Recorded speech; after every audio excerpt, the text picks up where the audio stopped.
10th class Bihar board का पहला chapter, गद्य खंड का पहला चैप्टर, जिसका नाम है श्रम विभाजन और जाति प्रथा। श्रम विभाजन और जाति प्रथा, इस चैप्टर में जितने भी इंपॉर्टेंट क्वेश्चन है, ऑब्जेक्टिव हो गया और नॉन ऑब्जेक्टिव, जो बोर्ड एग्जाम में हमेशा बिहार बोर्ड में पूछता है, उन सभी क्वेश्चन को हम सॉल्व करेंगे। और देखिए इसमें जो क्वेश्चन पूछता है ना, श्रम विभाजन और जाति प्रथा, उसका आंसर किस तरह से बताना है, ठीक है। और ये गोधूलिये सेकेंड पार्ट लिखा रहता है गद्य खंड का, इसका आंसर किस तरह से बताना है, हम कैसे उसके बारे में बताएंगे। तो देखिए जाति प्रथा क्या है, जाति प्रथा मतलब हिंदू धर्म में, कौन से धर्म का बात हम कर रहे हैं, हिंदू धर्म का, हिंदू धर्म में जाति प्रथा, ठीक है। अम्बेडकर के अनुसार अगर देखा जाए तो हिंदू धर्म में क्या है, हिंदू धर्म में जाति प्रथा है। जाति प्रथा मतलब अलग अलग जाति बनाया गया, वर्ण कहिए, जाति जो भी कह लीजिए, ठीक है। और वो जो जात है, वो जो जिस जात में उसका जन्म हुआ है, उसी जात के अनुसार उसको कार्य करना पड़ेगा। मतलब पहले जाति निर्धारित हो गया जन्म से, और जब जन्म से जाति निर्धारित हुआ तो जो जाति निर्धारित किया गया वही काम उसे करना है। जैसे मान लीजिए कि कोई बनिया है, तो उसको बस यही है कि वो बस दुकान चलाए, है ना, बेचे खरीदे, मतलब वही जो भी खरीद बिक्री होता है वो करे, उससे ज़्यादा उसको कोई काम नहीं करना है, ठीक है। भले ही उसमें उसका रुचि हो या न हो। तो इसी के विरोध में अंबेडकर का एक निबंध है, जो कि वो लिखे हुए, खुद वही लिखे हुए, B.R. अम्बेडकर, जिनको संविधान निर्माता भी माना जाता है।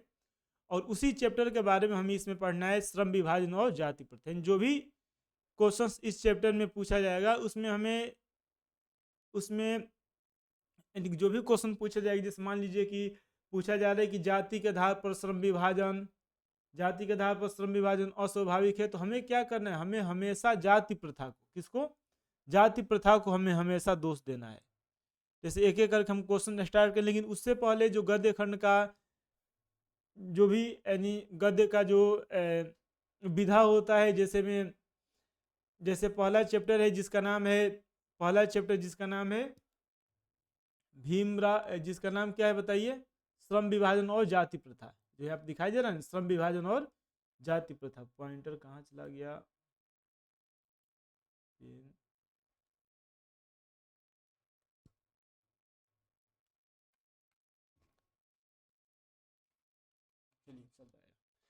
पहला चैप्टर जिसका नाम क्या है, तो नाम यहाँ पे लिखा गया है श्रम विभाजन और जाति प्रथा। इसको कौन लिखे हैं, लेखक इसका कौन है, तो भीमराव अंबेडकर है। और ये जो गद्य का विधा कौन सा है, तो एक निबंध है, क्या है, निबंध। और इसमें प्रमुख पात्र क्या है, तो जाति प्रथा जो हो गया, क्या हो गया, जाति प्रथा। हम बताए ना, जाति प्रथा का मतलब क्या है, कि जाति जो कि जन्म से निर्धारित होता है जाति, और जो जिस जाति में जन्म लिया उसी के अनुसार उसको कार्य करना है, तो वह एक व्यर्थता, मतलब उसका, यानी इस चैप्टर में हम ये दिखाने का प्रयास करेंगे कि बहुत ही बेकार एक प्रथा है।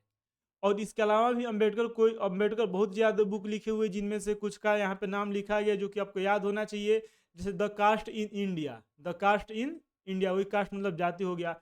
Buddha and his Dhamma, B.R. Ambedkar, इनके मृत्यु से अभी 2 महीना भी नहीं हुआ था, मतलब इनके मृत्यु से 2 महीना पहले जो B.R. अम्बेडकर थे बौद्ध धर्म अपना लिए थे, और इनका किताब लिखा हुआ है, बुक है बुद्धा एंड हिज धम्मा, मतलब बुद्ध और उनका धर्म। इसके अलावा है हु आर शूद्राज, यानी शूद्र कौन है, तो एक बुक है जो कि अम्बेडकर लिखे हुए हैं, और ये सब बुक के बारे में आपको पता होना चाहिए। इसके अलावा भी कुछ यहाँ पे चैप्टर है, जैसे दूसरा चैप्टर हो गया, पूरे चैप्टर के बारे में आपको पता होना चाहिए। 20 के दांत को कौन लिखे इसका लेखक कौन है, तो उनका नाम है नलिन विलोचन शर्मा। भारत से हम क्या सीखे, मैक्स मुलर इसको लिखे हुए हैं। और यह एक स्पीच है, नाखून क्यों बढ़ते हैं, इसके लेखक हजारी प्रसाद द्विवेदी हैं। उसी तरह से अमरकांत बहादुर चैप्टर जो है, उसको लेखक अमरकांत है। परंपरा का मूल्यांकन रामविलास शर्मा। जीत जीत में निरखत रश्मि वाजपेयी। इस तरह से जितने भी चैप्टर दिया हुआ है, उन सभी चैप्टर के बारे में आपको पता होना चाहिए, चैप्टर का नाम और साथ में लेखक का नाम भी याद होना चाहिए। अब चलिए कुछ ऑब्जेक्टिव क्वेश्चन से, पहला चैप्टर से। और हम बताए हैं ना कि आपको अम्बेडकर के बारे में क्या पता होना चाहिए। अम्बेडकर का जन्म कब हुआ था, 14 अप्रैल, हमेशा हम लोग 14 अप्रैल को अम्बेडकर जयंती मनाते हैं। इसके अलावा भी वो कुछ बुक के लेखक थे, जैसे हम बताए हैं, बुद्धा एंड हिज धम्मा हो गया, कास्ट सिस्टम इन इंडिया। इसके अलावा भी बहुत ऐसे बुक है जो लिखे हुए हैं, और उनको भारत के संविधान का निर्माता भी माना जाता है।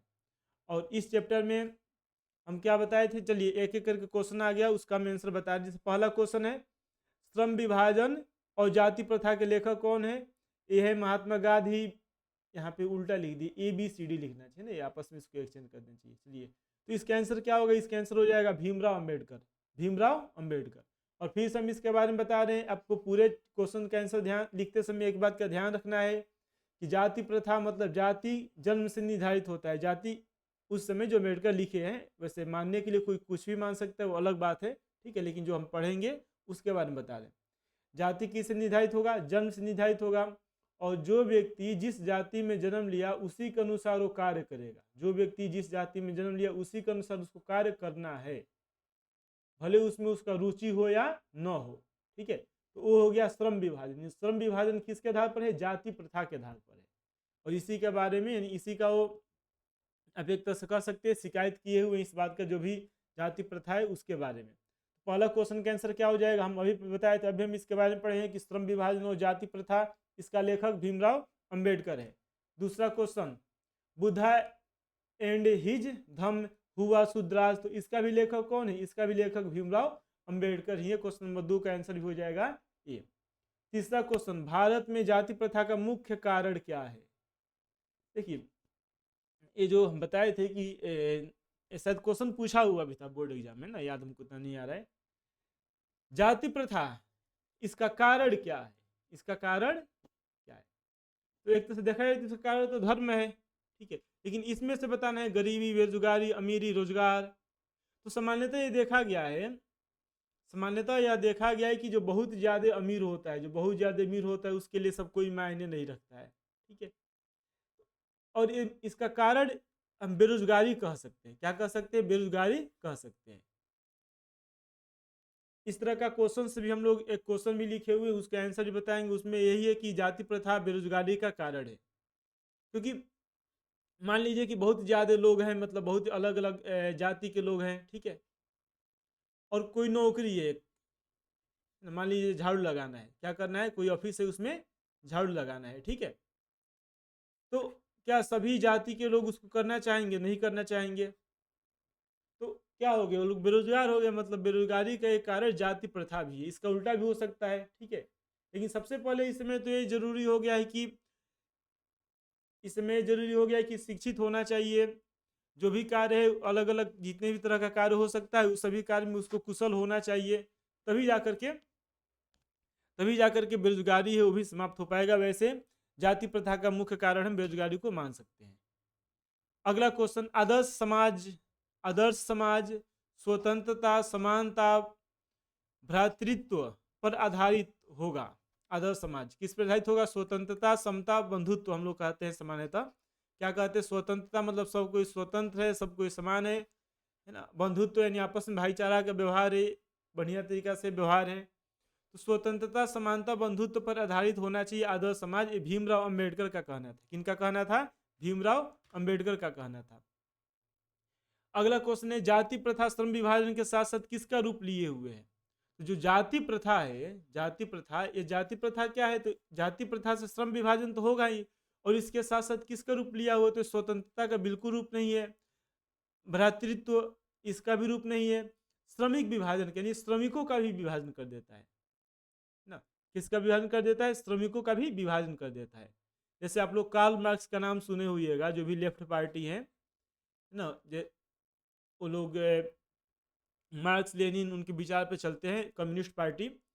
तो कार्ल मार्क्स का कहना था कि विश्व के मजदूरों एक हो जाओ। मतलब कार्ल मार्क्स का कहना है कि जो भी मजदूर हैं वो सभी मजदूर एक हो जाए, लेकिन भारत में ऐसा नहीं हो पाया। कारण क्या था? क्योंकि भारत में मजदूरों का भी जाति है, यानी मजदूर इसलिए नहीं एक हो सकते क्योंकि वो मजदूर हैं। वो लोग एक होंगे तो जाति के नाम पे होंगे, ठीक है। तो जाति प्रथा श्रम विभाजन के साथ साथ किसका रूप लिए हुए? तो श्रमिकों को भी वो विभाजित कर देता है, यानी श्रमिक एक है, सभी कोई मजदूर है, एक मानने को कोई तैयार नहीं है। ये बहुत खतरनाक कॉन्सेप्ट है, ठीक है। जो जाति प्रथा है ना, ये बहुत खतरनाक कॉन्सेप्ट है। चलिए अगला क्वेश्चन नंबर 6, जाति प्रथा स्वाभाविक विभाजन नहीं है, क्यों? क्योंकि अभी हम बताएं कि जाति प्रथा मतलब आप जिस जाति में जन्म लिए उसी के अनुसार आपको कार्य करना है, अब जो कार्य करना है उस कार्य में आपका रुचि हो न हो, आपको आता हो नहीं आता हो, इस बात का कोई मतलब नहीं है। तो इसलिए यह स्वाभाविक विभाजन नहीं है। ऐसा क्वेश्चन भी पूछा गया है कि जाति प्रथा स्वाभाविक विभाजन नहीं है, उसका आंसर लिखना है। जाति प्रथा क्या करता है, जन्म से निर्धारित होगा जाति, और जाति के अनुसार उसको काम करना है, उस काम में रुचि है या नहीं है। तो ये क्वेश्चन, इसका आंसर क्या होगा, जाति प्रथा स्वाभाविक विभाजन नहीं है। क्यों? रुचि के आधार पर होने के कारण तो गलत है। जाति प्रथा रुचि के आधार पर नहीं हो सकता है, रुचि पर आधारित नहीं होने के कारण सही है, भेदभाव के कारण शोषण। तो इसका आंसर क्या हो जाएगा, बी हो जाएगा, रुचि पर आधारित नहीं होने के कारण, यानी किसी का रुचि किसी काम में है नहीं है, इस बात से इसको कोई मतलब नहीं है ना, केवल जाति से मतलब है। ठीक है, और इसी के बारे में भीमराव अंबेडकर है जो इस चैप्टर में बताए हुए बढ़िया तरीका से लिखे हुए हैं। ठीक है, आप लोग चैप्टर जरूर पढ़िएगा, वैसे नहीं पढ़िएगा, हम जितना बता रहे उतना आप याद कर लीजिएगा तो बोर्ड एग्जाम के लिए काफ़ी है इतना। अगला क्वेश्चन है, बाबा साहब भीमराव अम्बेडकर का जन्म किस राज्य में हुआ था? तो उनका जन्म मध्य प्रदेश में हुआ था। कहाँ हुआ था? मध्य प्रदेश में। ठीक है, और इस समय का अगर आप न्यूज, वैसे तो न्यूज अब नहीं देखना आपको है ही नहीं, आप पहले तैयारी कीजिए बोर्ड एग्जाम का, लेकिन उस समय न्यूज देखेंगे अब इस समय मध्य प्रदेश का, तो वहाँ पे अब जितने भी वकील है हाई कोर्ट के, वो सब आपस में ही लड़ रहे हैं, है ना। वकीलों में भी 2-3 गुट बन गया है। एक है जो बी आर अम्बेडकर है, भीमराव अम्बेडकर, उनके पक्ष में, और कुछ लोग हैं जो बी एन राव थे, वो भी संविधान का जब निर्माण हो रहा था वहाँ पे वो भी थे, बी एन राव।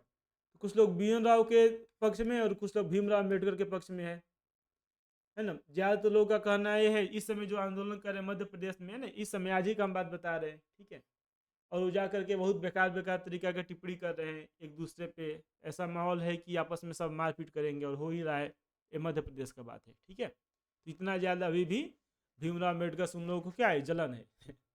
चलिए अगला क्वेश्चन, क्वेश्चन नंबर 8, बाबा साहब भीमराव अम्बेडकर के जन्म कब हुआ? तुम बताए थे 14 अप्रैल को हुआ था। 14 अप्रैल है ना, 3 दिसंबर, 5 अक्टूबर, तो ये सब है नहीं, 14 अप्रैल है, तो 14 अप्रैल इसका आंसर हो जाएगा। ठीक है, क्वेश्चन नंबर 9, भीमराव अम्बेडकर का जन्म किस परिवार में हुआ था? तो ब्राह्मण परिवार में नहीं हुआ था, क्षत्रिय परिवार में भी नहीं हुआ था, दलित परिवार में हुआ था। कौन से परिवार में हुआ था? दलित परिवार में हुआ था, और वो किसी तरह से पढ़ पाए थे। अगला क्वेश्चन, भीमराव अम्बेडकर के प्रेरणा स्रोत रहे हैं?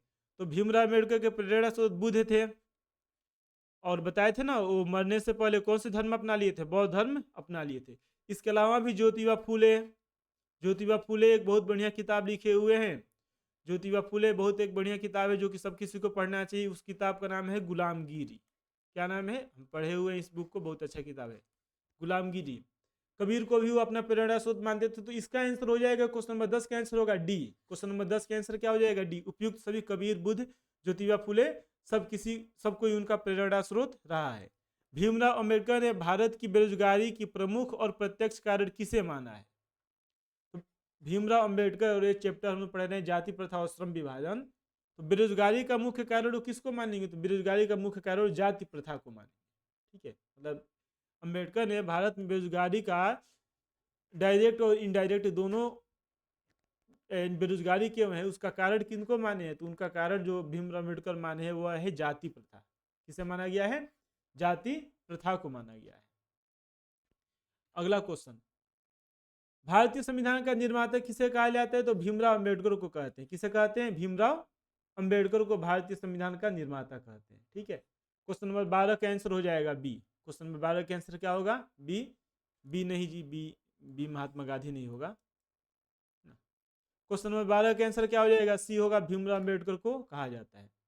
डॉक्टर भीमराव अम्बेडकर ने किस प्रथा को आर्थिक पहलू से खतरनाक माना है? किस प्रथा को आर्थिक पहलू से? ठीक है, देखिए यहाँ पे आर्थिक पहलू लिखा गया ना, तो आर्थिक पहलू से किसे खतरनाक माना है? सती प्रथा, दहेज प्रथा, बाल विवाह प्रथा, जाति प्रथा को। किसको? जाति प्रथा को आर्थिक पहलू से खतरनाक माना गया है। ठीक है, आर्थिक पहलू से क्या माना गया है? खतरनाक जाति प्रथा को। आर्थिक समझ रहे हैं ना। क्वेश्चन नंबर 14, श्रम विभाजन एवं जाति प्रथा। श्रम विभाजन एवं जाति प्रथा शीर्षक निबंधन का भाव है, उसका मेन भाव क्या है? जो निबंध है जाति प्रथा एवं श्रम विभाजन, उसका मेन भाव क्या है? तो इस चैप्टर में जाति प्रथा की व्यर्थता को बताया गया, यानी ये बताया गया कि जाति प्रथा एक बहुत ही बेकार सिस्टम है। जाति प्रथा एक बहुत ही क्या है? बेकार प्रथा है। कि बेरोजगारी भी इसी के कारण है ना, छुआछूत हो गया, या फिर श्रमिकों का विभाजन हो गया, या फिर लोकतंत्र हो गया। भारत में लोकतंत्र अगर बढ़िया तरीका से नहीं है तो उसका भी कारण जाति प्रथा है। ठीक है, तो जाति प्रथा को इस चैप्टर में क्या दर्शाया गया, इन जाति प्रथा की व्यर्थता, जाति प्रथा की व्यर्थता, यानी जाति प्रथा को ही क्या कर देना, जाति प्रथा को ही बिल्कुल, यानी उसको हम क्या कहें, यानी उसको जाति प्रथा को आप ये कह सकते हैं कि उसे व्यर्थ, व्यर्थ यानी बहुत बेकार, आप सामान्य भाषा में कह सकते हैं कि जाति प्रथा क्या है, जाति प्रथा मतलब सबसे बेकार, सबसे घटिया प्रथा है। और ये कौन से धर्म में है जाति प्रथा, तो हिंदू धर्म में। ठीक है, कौन से धर्म में, हिंदू धर्म में। चलिए क्वेश्चन नंबर 15, श्रम विभाजन कैसे समाज की आवश्यकता है, श्रम विभाजन कैसे समाज की आवश्यकता है। एक क्वेश्चन नंबर 15 है, और हम लोग चैप्टर जो पढ़ रहे हैं उस चैप्टर का नाम क्या था बताइए, चैप्टर का नाम था जाति प्रथा और श्रम विभाजन, जाति प्रथा और श्रम विभाजन। और क्वेश्चन क्या कह रहा है कि श्रम विभाजन कैसे समाज की आवश्यकता है। ठीक है, देखिए श्रम विभाजन और के बाद क्या है, तो और के बाद है जाति प्रथा, जाति प्रथा है ना, बहुत बढ़िया इसका हेडिंग है। अभी आप दिमाग लगाइएगा जब ज़्यादा पढ़िएगा। ठीक है, मतलब हिंदी का बुक हम नहीं कह रहे हैं, बाकी जो बुक लिखा हुआ है या बाकी जो धर्म ग्रंथ है उन सब के बारे में पढ़िएगा, तब जाकर के इसका नाम जो रखा गया, पहले श्रम विभाजन रखा गया है। ठीक है, और उसके बाद से जाति प्रथा। तो यहाँ पे कह रहा है कि श्रम विभाजन कैसे समाज की आवश्यकता है, तो सभ्य समाज की आवश्यकता है। किस समाज की आवश्यकता है, सभ्य समाज की आवश्यकता है, लेकिन जाति प्रथा नहीं है। जाति प्रथा कौन सा समाज की आवश्यकता है, असभ्य समाज की। ठीक है, और श्रम विभाजन सभ्य समाज की। लेकिन हिंदू धर्म में दोनों एक दूसरे के रिलेटेड है, एक दूसरे से इसको बांध करके रखा गया है। चलिए, तो ये था क्वेश्चंस, और इन सब क्वेश्चन का तैयारी कीजिए, इतना ही काफ़ी है क्वेश्चन। ठीक है, जो भी हम बताए थे उतना पर्याप्त क्वेश्चन है, और उसके बाद से नॉन ऑब्जेक्टिव क्वेश्चन है, और यहाँ पे हम क्वेश्चन और उसके आंसर दोनों लिखे हुए हैं, और उसके बारे में हम केवल आपको बता रहे हैं। ध्यान से सुनिए, सब बढ़िया तरीके से आप लिख लेंगे एग्जाम में। ऐसा नहीं है कि हर एक लाइन रट करके जाएंगे तभी जा करके आंसर बता पाएंगे। जैसे question number first, question number first पहला क्वेश्चन है कि जाति प्रथा भारत में बेरोजगारी का एक प्रमुख और प्रत्यक्ष कारण कैसे बनी हुई है। ऐसा आया था ऑब्जेक्टिव क्वेश्चन में भी। तो जो बेरोजगारी है, उस बेरोजगारी का कारण क्या है, तो बेरोजगारी का कारण है जाति प्रथा। बेरोजगारी का कारण क्या है, बेरोजगारी का कारण है जाति प्रथा। यह जाति प्रथा भारत में बेरोजगारी का प्रमुख और प्रत्यक्ष कारण कैसे बनी हुई है। तो जाति प्रथा क्या कहता है, जाति प्रथा मैंने जाति के अनुसार कर्म को निर्धारित कर देता है। भले ही नौकरी बहुत ज्यादा खाली है लेकिन वो कोई करना नहीं चाहेगा। तो इसका आंसर अगर लिखना होगा आप, तो आप यहाँ से लिखिएगा कि हिंदू धर्म की, दिखाई दे ना आप जो हाईलाइट हम कर रहे हैं, कौन से धर्म की, हिंदू धर्म की जाति प्रथा पेशा चुनने या बदलने की अनुमति नहीं देता। मतलब वह जिस जाति में जन्म लिया उसी जाति के अनुसार उसे कार्य करना पड़े, भले ही वह किसी दूसरे कार्य में परंपरागत हो, किसी दूसरे कार्य में उसको बहुत बढ़िया तरीका से कोई दूसरा कार्य के बारे में उसको जानकारी हो, आता हो, लेकिन उससे कोई मतलब नहीं है। यानी पेशा, इस तरफ पेशा परिवर्तन की अनुमति नहीं होने के कारण जाति प्रथा देश में बेरोजगारी का एक प्रमुख और प्रत्यक्ष कारण बना हुआ है। ठीक है, इसका आंसर क्या लिखेगा बताइए, हिंदू धर्म की। से लिखना होगा तो पूरा आप लिख सकते हैं, लेकिन यहाँ से जरूर आपको याद होना चाहिए, हिंदू धर्म की जाति प्रथा पेशा चुनने या बदलने का अनुमति नहीं देता, भले ही वो दूसरे में, भले ही वो दूसरे धर्म, भले ही वो दूसरे कार्य में, यहाँ पे कार्य लिख दीजिएगा, भले ही वो दूसरे कार्य में, भले ही वो दूसरे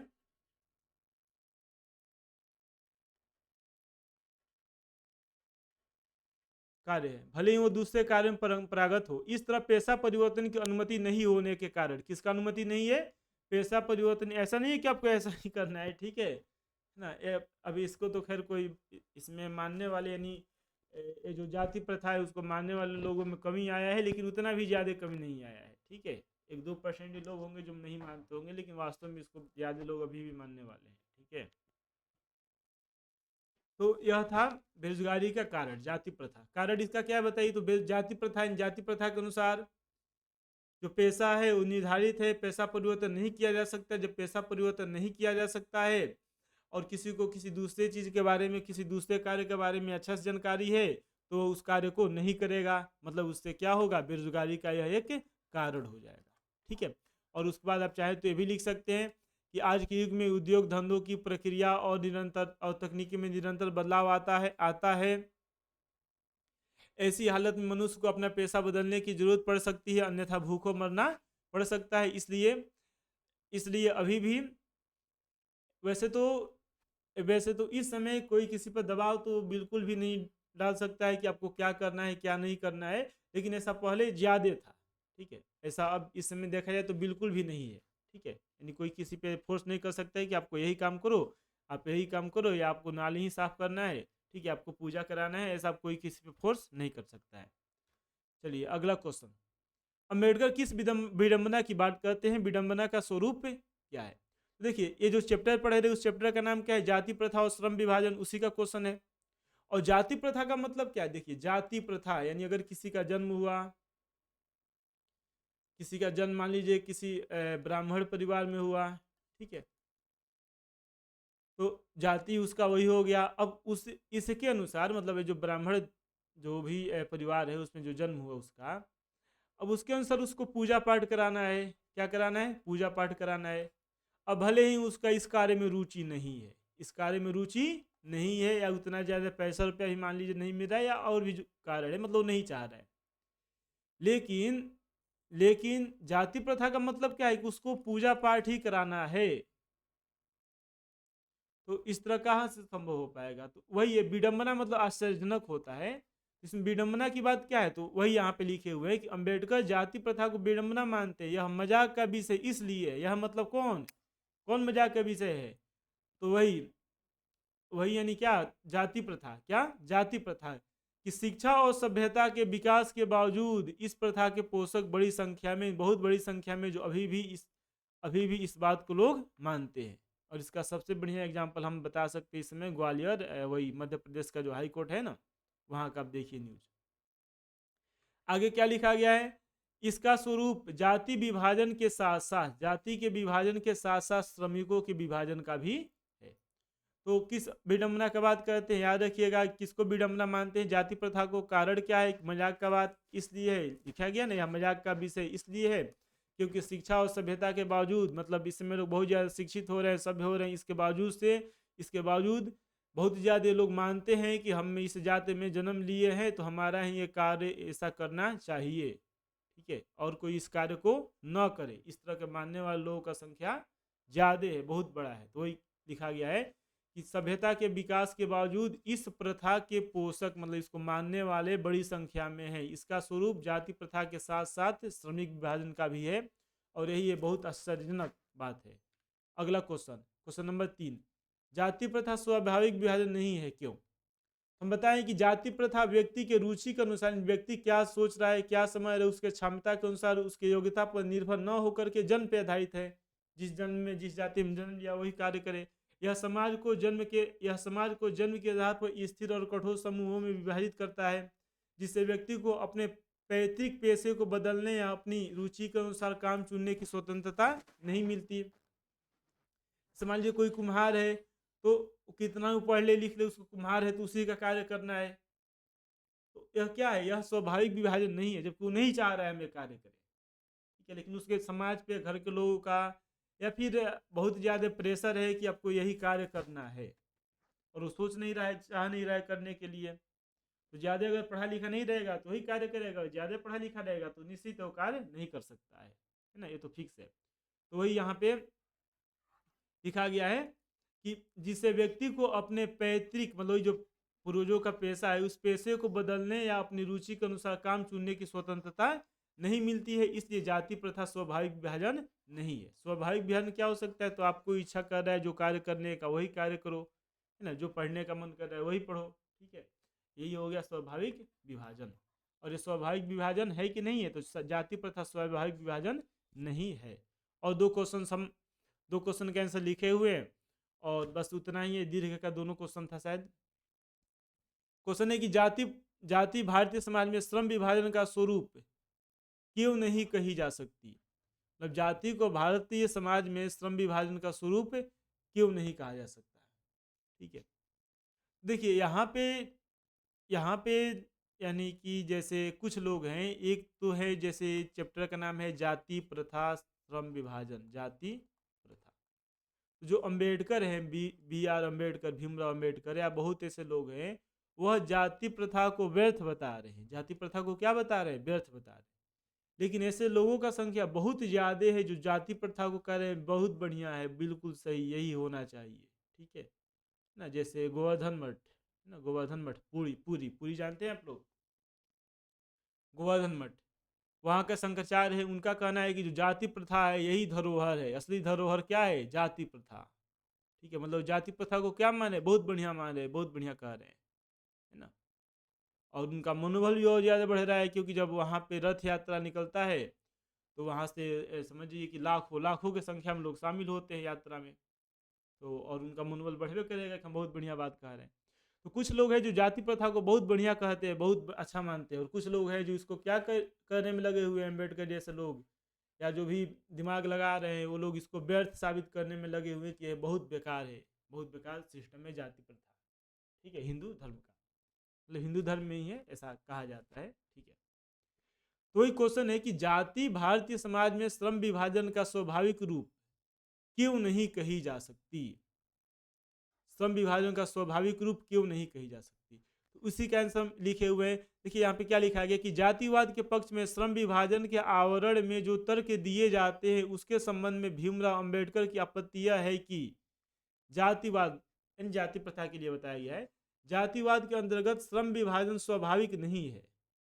क्यों नहीं है? तो वही इस बात को अम्बेडकर बता रहे हैं, उनका आपत्ति क्या है उसी को बताए हुए है, क्यों नहीं है। वही तो लिखा गया ना, स्वाभाविक रूप क्यों नहीं कही जा सकती, इस तरह क्वेश्चन पहले भी आया था। क्योंकि यह समाज की रुचि पर आधारित नहीं है। किसकी रुचि पर? मनुष्य की। क्योंकि यह किसकी रुचि पर? मनुष्य की रुचि पर आधारित नहीं है, उसको क्या करना है क्या नहीं करना है। आगे यहाँ पे क्या लिखा गया? जाति प्रथा में मनुष्य के प्रशिक्षण या क्षमता पर विचार किए बिना गर्भधारण के साथ या बच्चे के जन्म लेते ही माता पिता के पेशा के अनुसार उसका पेशा निर्धारित कर दिया जाता है। इससे मनुष्य एक पेशे से आजीवन बच जाता है, भले ही उसकी रोजी रोटी चले या न चले, उसका इच्छा हो या न हो, इससे कोई मतलब नहीं है। इस बात से कोई मतलब नहीं है। जैसे अभी का न्यूज़ था, एक कुम्हार था जो दिया बनाया हुआ था, दिल्ली का बात है, और बेचने के लिए ले गया था, लेकिन उस पे के जो भी रखा हुआ था उस पर बुलडोजर चला दिया गया, सबको कुचल दिया गया, बेचारा रो रहा था। तो क्या उसका रोजी रोटी बढ़िया से चल रहा है? नहीं चल पा रहा है। लेकिन उसको वही कार्य करना है। क्यों करना है? क्योंकि उसका जन्म ही ऐसे परिवार में हुआ कि वो कार्य करेगा। तो वही यह स्वाभाविक रूप क्यों नहीं कही जा सकती, विभाजन स्वाभाविक रूप क्यों नहीं कही जा सकती?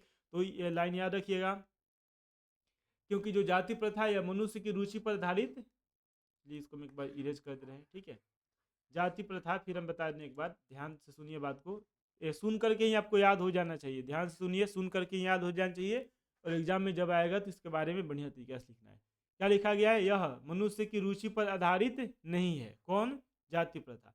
जाति प्रथा में मनुष्य के प्रशिक्षण या क्षमता पर विचार किए बिना, मतलब उसके प्रशिक्षण क्या जानता है, क्या कर सकता है, इससे कोई मतलब नहीं है। उसका क्षमता क्या है, इससे भी कोई मतलब नहीं है। इस पर बिना विचार किए गर्भाधारण के समय या बच्चे के जन्म लेते समय माता पिता का जो पेशा होता है, और माता पिता का पेशा कहाँ से आया? तो जाति के आधार पर ही आया। पेशा निर्धारित कर दिया जाता है, जो उनका माता पिता का है वही जो बालक है जो जन्म लिया उसका भी वही पेशा निर्धारित कर दिया गया। इससे मनुष्य एक आजीवन हमेशा के लिए पेशे में बच जाएगा, और भले उसका रोजी रोटी चले या ना चले, भले उसको उसमें रुचि है या ना है। तो इसीलिए जाति प्रथा है, वो जाति प्रथा भारतीय समाज में श्रम विभाजन का स्वाभाविक रूप कभी, भारतीय समाज ही क्या कोई भी समाज हो ना, भारतीय समाज ही क्या कोई भी समाज हो, इस समय जाकर के देखिए अमेरिका हो गया या अन्य जो भी देश हो गए, पश्चिमी देश हो गए, वहाँ पर क्या जाति प्रथा है? ऐसा कुछ भी नहीं है। ये तो अपने आप में सुन के ही ये बहुत मतलब क्या कहा जाए, बहुत ही आश्चर्यजनक है बात सुन करके। किसी का जैसे जन्म हुआ अब उसी के अनुसार कार्य करे, ऐसा बिल्कुल भी संभव नहीं है। अब देखिए अगला क्वेश्चन है कि जाति प्रथा के दूषित सिद्धांत क्या, मतलब जो जाति प्रथा है उसका दूषित सिद्धांत क्या है। और याद रखिएगा, हम बताएं शुरू में आपको कि बहुत ऐसे लोग हैं, बहुत ज़्यादा लोग हैं भारत में, बहुत ज़्यादा लोग हैं जो जाति प्रथा को क्या मानते हैं, जाति प्रथा को कहते हैं बहुत बढ़िया है, बहुत अच्छा है, हिंदू धर्म का असली धरोहर ही यही है, जाति प्रथा है। ठीक है, और उनमें से एक व्यक्ति का हम आपको नाम भी बताए, है ना, वही गोवर्धन मठ वाले हैं। निश्चलानंद नाम है उनका, या निर्विकल्पानंद, ऐसा ही कुछ नाम है। चलिए, क्वेश्चन है कि इसका सिद्धांत मतलब बहुत बेकार है, तो क्या उसका सिद्धांत या जाति प्रथा भारत में बेरोजगारी के एक प्रमुख और प्रत्यक्ष कारण बनी हुई है, या इसके अलावा भी जो भी क्वेश्चन पूछे, आप जो भी बताएं, 3 4 या 5 क्वेश्चन हो गया, बस लास्ट है 5वां ही है। या इस 5 क्वेश्चन में से आपके दिमाग में जिस तरह का आइडिया आ रहा हो सबको मिला करके आप लिख दीजिएगा, नंबर निश्चित है मिल जाएगा। और साथ में जो हम ऑब्जेक्टिव क्वेश्चन बताए हैं उन सभी ऑब्जेक्टिव क्वेश्चन का भी बढ़िया से तैयारी कर लीजिएगा। देखिए, इस बहुत बेकार सिद्धांत है क्या है, तो जाति प्रथा के बारे में बताया ना कि जन्म हो गया जिस जाति में, उसी जाति के अनुसार उसको काम करना है, उसे उसमें रुचि हो या न हो, उससे उसका यानी उसके पास उससे पैसा रुपया आ रहा हो नहीं आ रहा हो, ठीक है, बिना खाना खाए मर रहा है या नहीं, उससे का कोई मतलब नहीं रह जाता है।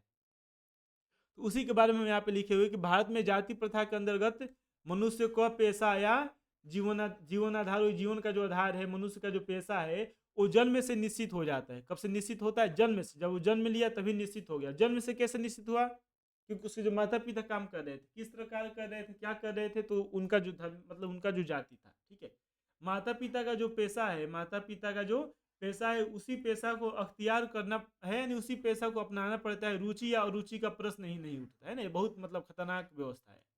जाति प्रथा क्या है, बहुत खतरनाक है। इसमें रुचि है, आपका रुचि नहीं है, इस बात का कोई मतलब नहीं है, ठीक है। आपको मान लीजिए मैथ पढ़ने का रुचि है नहीं है, लेकिन आपको मैथ पढ़ना है, ये तो बहुत खतरनाक हो गया बात ना।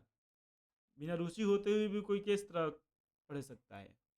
तो यहाँ पे रुचि और रुचि का प्रश्न नहीं उठता, भले ही पेशा के अनुपयुक्त होने के चलते उसे भूखा मरना पड़े। जैसे ही बताए ना, एग्जाम्पल बताए, दिया का एग्जाम्पल बताए। दिल्ली में क्या हुआ, दिल्ली में जो दिया बेचने वाला था उस पर बुलडोजर चला दिया गया, बेचारा रो रहा था, ठीक है ना। वो जो उठाया, एक टोकरी होता है, उस टोकरी में लेकर के आया था, दिया भर करके लेके आया था।